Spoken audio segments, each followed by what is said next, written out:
안녕하십니까. 이어서 원주권 뉴스입니다. 한국전쟁 70주년 행사가 오늘 철원 백마고지 전적지에서 열렸습니다. 강원도와 6.25 참전 유공자회 강원도 지부가 공동 주최한 오늘 행사는 도내 유공자와 유족 등 400여 명이 참석해 나라를 구한 선열과 참전 유공자의 공헌을 되새겼습니다.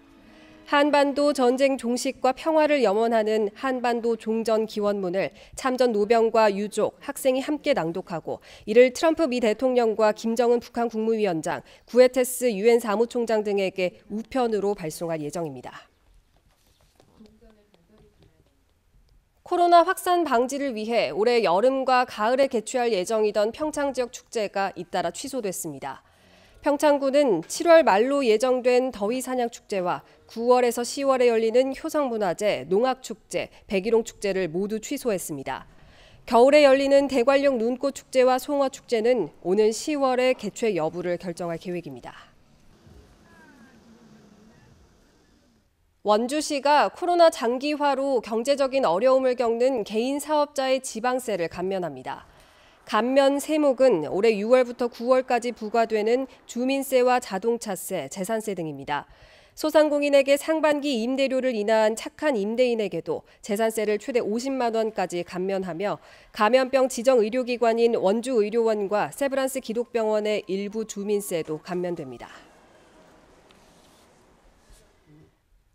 등교 개학 이후 학생들의 안전과 생활 지도에 투입된 교육활동 인력 지원이 방학 전까지 연장 운영됩니다. 강원도 교육청은 등하교 발열 체크와 방역용품 관리, 쉬는 시간 거리 두기와 급식소 질서 유지 등 생활 지도와 방역 활동에 지원된 인력을 당초 6월 말까지 해서 방학 전까지로 연장 운영한다고 밝혔습니다. 또 저학년의 원격 수업과 돌봄에 지원된 인력도 방학 전까지 연장 지원합니다. 지난 4월 도내 출생아 수가 통계 작성 이후 최저치를 기록하면서 691명에 머물렀습니다. 통계청에 따르면 지난 4월 강원 도내 출생아 수는 지난해 같은 기간에 비해 41명 줄어든 691명으로 집계됐습니다. 또 1000명당 출생아 수를 의미하는 조출생률도 5.5명으로 1년 새 0.3명이 줄었습니다. 한편 코로나19 여파로 결혼식을 취소하거나 연기하는 분위기가 확산하면서 혼인 건수도 1년 전에 비해 116건이 감소한 418건에 그쳤습니다. 제8대 원주시 의회 후반기 의장으로 삼선의 더불어민주당 유석연 의원이 선출됐습니다. 유 의원은 오늘 열린 원주시 의회 의장 선거에 단독으로 출마해 전체 의원 22명 가운데 18명의 동의를 얻어 의장으로 선출됐습니다. 부의장은 같은 당 이성규 의원이 선출됐습니다. 또 운영위원장을 포함한 상임위원장 4석은 더불어민주당과 미래통합당이 2석씩 배분하기로 합의했습니다.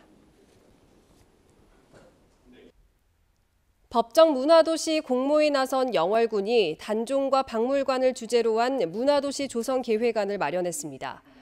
영월군은 앞서 문화도시로 지정된 원주시와 문화예술 전문가들과 토론을 거쳐 역사 문화 스토리와 관광을 중심으로 조성 계획을 세웠습니다. 영월군은 설명회를 열어 주민 의견을 수렴하고 다음 달 계획안을 제출할 예정이며 3차 문화도시 지정은 올해 말쯤 결정됩니다.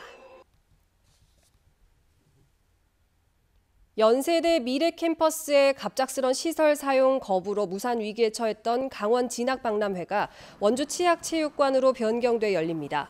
오는 27일 열리는 원주권 진학박람회는 80여 개 대학이 참가해 전형별 실질적인 입학 정보를 제공하고 대학 진학 전문가가 심도 있는 맞춤 진학 상담을 실시합니다.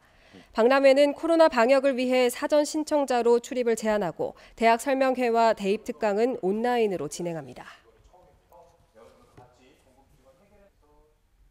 어제 저녁 7시 반쯤 평창군 한미보건진료소 인근 마을 도로에서 70대가 몰던 승용차와 52살 A씨가 운전하던 화물 차량이 정면으로 충돌했습니다. 이 사고로 화물차 운전자 A씨와 승용차에 있던 2명 등 3명이 중상을 입어 119 구급대에 의해 병원으로 옮겨졌습니다. 경찰은 비 내리는 어두운 길목에서 사고가 난 것으로 보고 사고 경위를 조사 중입니다. 원주시 우산동 도시재생 뉴딜 사업의 중심축이 될 주민참여 프로젝트팀이 모집됩니다. 우산동 도시재생 현장지원센터는 오는 7월 3일까지 도시재생 학생연합회와 다문화 요리교실, 우산마을 미디어 제작, 우산마을 기록화 사업, 우산마을 축제 등 5개 프로젝트팀을 모집합니다.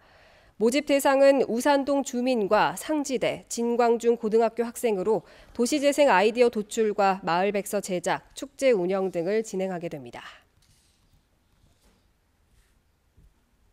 의사가 아닌 사람이 병원을 운영하는 이른바 사무장 병원 등 건강보험료를 부당하게 받아온 병원 25곳이 적발됐습니다. 건강보험공단은 병원 내부자 공익제보 등으로 전국에서 사무장 병원을 운영하거나 거짓 진료기록부 작성을 통해 건강보험료 52억 원을 부당 청구한 병원 25곳을 적발하고 환수명령을 내렸습니다. 신고자들에게는 최고 9천만 원을 비롯해 2억 4천만 원이 지급됐습니다. 뉴스를 마칩니다. 고맙습니다.